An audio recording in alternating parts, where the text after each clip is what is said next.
And we're back where we got absolute bupkis from that Google in between episodes. So, fuck it, we're just gonna half kill this thing and try again. Watching some more of that Slay the Princess thing just a second ago. And my cat has stolen my spot on the bed, so I guess now I'm playing this from whatever angle I'm playing this now. Not that it matters to you guys can't see me. But still. Now I'm just gonna lean back and chill again, just from a slightly different perspective. Still cold though, because, you know, blanket is over there on my bed, and shit, I'm probably gonna kill it.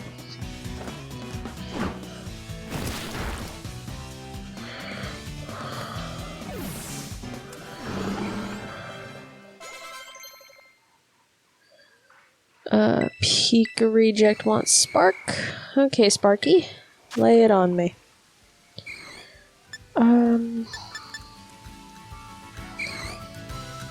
Electrically charged tackle. It's stronger than Thundershock. We'll just take Spark instead.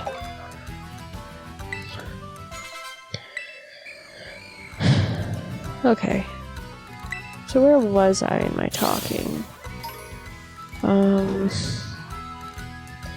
More positive things. So I know the rest of you don't understand fully what this means, but oh, god damn it. But so having characters, the way that I write my stories tends to be of the perspective that my characters are like my friends, and for the longest time now, one of my friends, in that sense, has been very cut off. She didn't like what I was trying to write in her story, so she blocked me, effectively. And then, after blocking me, she seems to have unblocked me recently. Because I finally decided to drop it.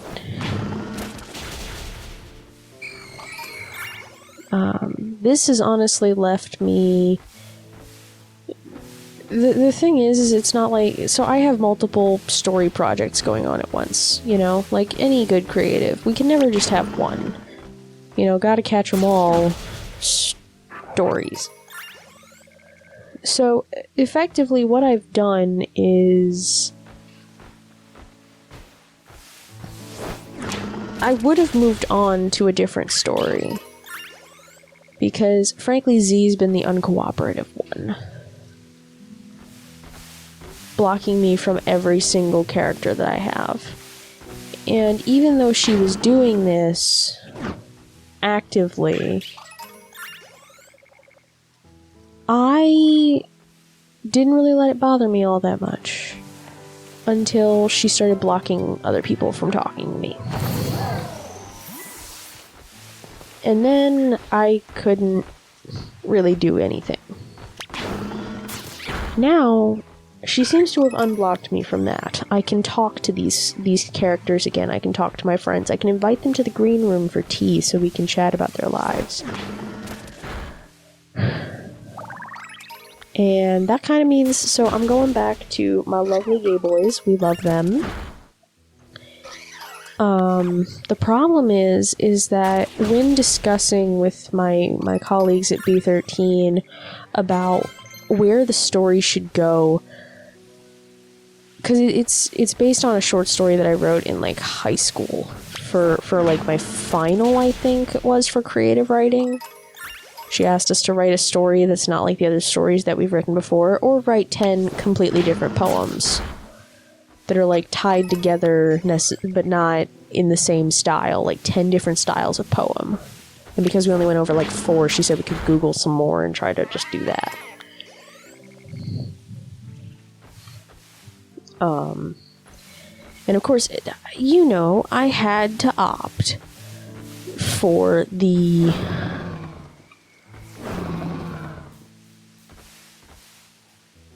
I had to opt for writing a short story. And so... I wrote a story about a poor vampire lad who gets turned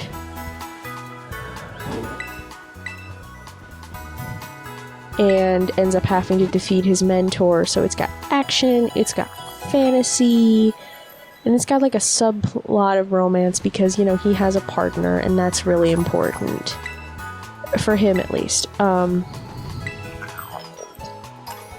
And meanwhile, so I wrote this, like, in my junior year of high school. Right? And...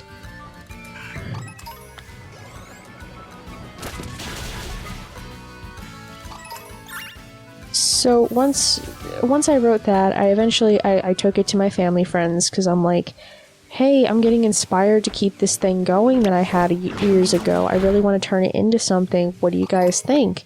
And not only did they want to adopt in their own stuff, they left me with some suggestions as to what I could possibly do. And one of the suggestions that I took was give some background. Like, that short story could make a great prologue or first chapter, but in order for us to give a damn about your characters, we need to know how they got here. So all of chapter 2 is kind of the build-up between my boys, because it's not just about Miles and Terry, it's also got Ted. We love Ted.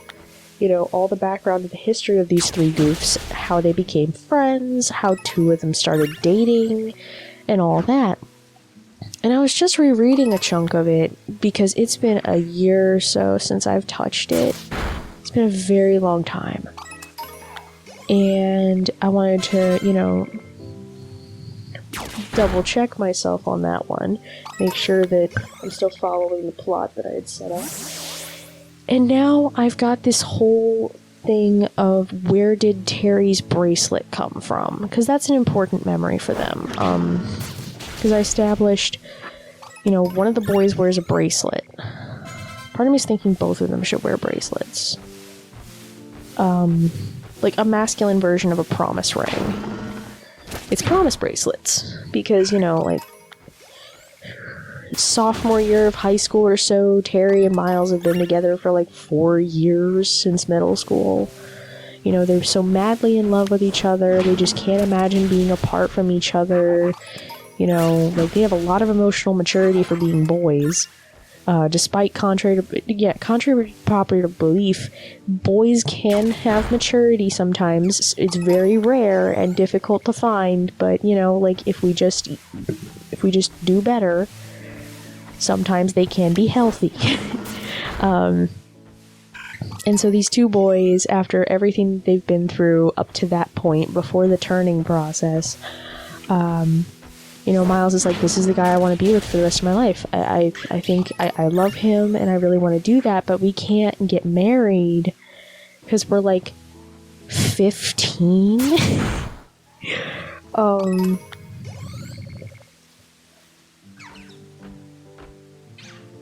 And so I'm just like, well, what do I do? Oh, promise bracelets. Yeah, they promised themselves to one another, bare minimum.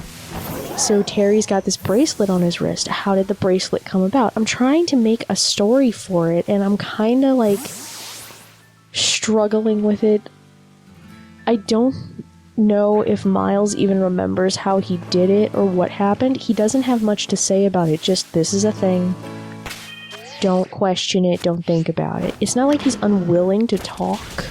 He just doesn't have much to say on it. Just like, that's it. Just like, I wanted to be with him forever, so there's this bracelet, and that just symbolizes our love and the fact that I want to be with him.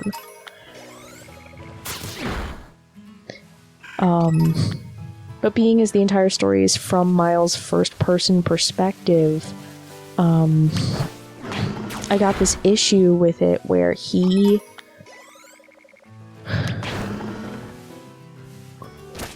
doesn't know how it happened. So I'm just kind of pulling stuff out of my butt trying to figure it out. One of the things that I'm playing with as an idea is, like, he made it, but also to show that his parents are still in his life, because he's got male protagonist syndrome. His parents aren't around. He's got an action protagonist syndrome. The parents aren't there. They're never there. You know, we don't factor that in. They're high schoolers. Who cares where mom and dad are? I made a decent excuse. Like, they're busy. They're always on business trips. They're never at home, basically. So once Miles got old enough, they just kind of left him there. And they just leave him a credit card and expect him to just do whatever. Like, we don't care. But they're never home, essentially. Which, you know, we love that for him. And I just know that I'm like, okay, so what are we doing here? Okay. So I guess Miles is going to make the promise bracelet, is the idea that I thought of. Like, he's going to make this promise bracelet with his own two hands. He's going to use some, like, elastic band and maybe some black beads. But I'm like, there's got to be a challenge to this, because, like, he has no freaking clue what he's doing. He's never done this before, you know, like, it's more of a feminine activity to make jewelry. So, of course, he has no freaking clue. But you know who is? Mom. So, like, currently the idea and the thought is like, he's up really late, like, stupid late. He's about as far as I got, and he's making this bracelet, and he's so frustrated and over it, and Mom offers to come help him, but, like, in the morning, because it's freaking midnight, for fuck's sake. And he shouldn't even be awake.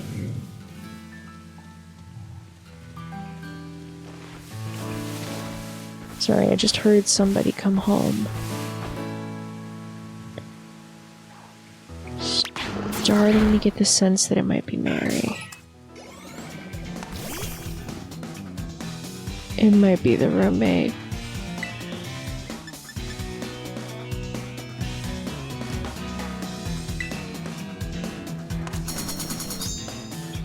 It's the roommate.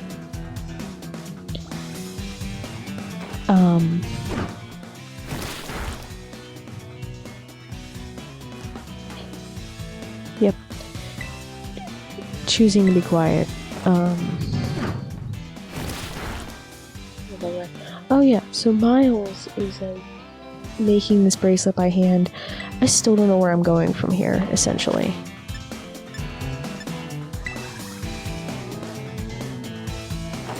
Please catch. Are you freaking kidding me? Why can't I catch you?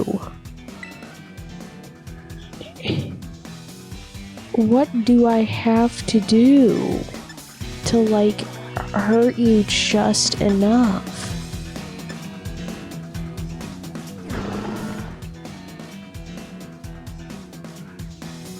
Sorry, my partner just messaged me. But, like, it may also poison.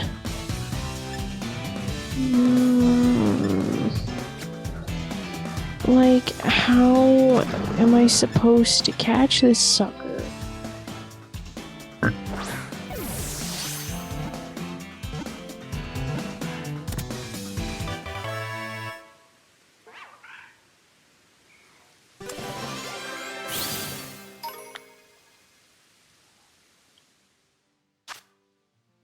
Oh my god, it did catch. I wasn't paying attention. Maybe that's what I had to do. I had to stop looking at the screen. Yeah, that'll do it. Okay. I know what I'm gonna call you already. It's gonna be real on the nose.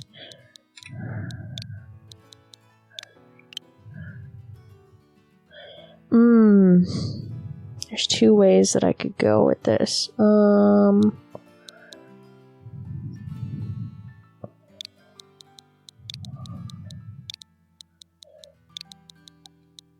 This is gonna get real convoluted, so just bear with me for like a second.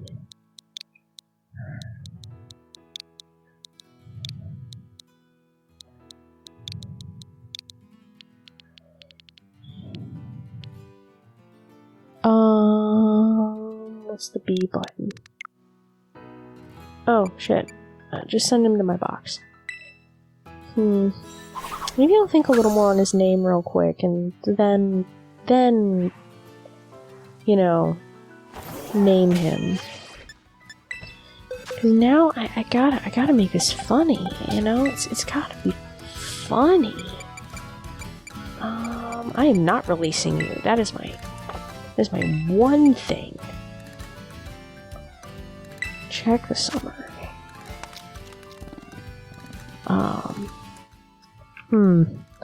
So yeah, subscribe if you guys want to. We don't really care if you do, but if you do, you get to see more content like this, and don't forget to ding on the bell, ding and have a horribly wonderful day. I don't want to spoil it, but I really want to name him something like... It's gonna be funny. I know exactly what I'm going for.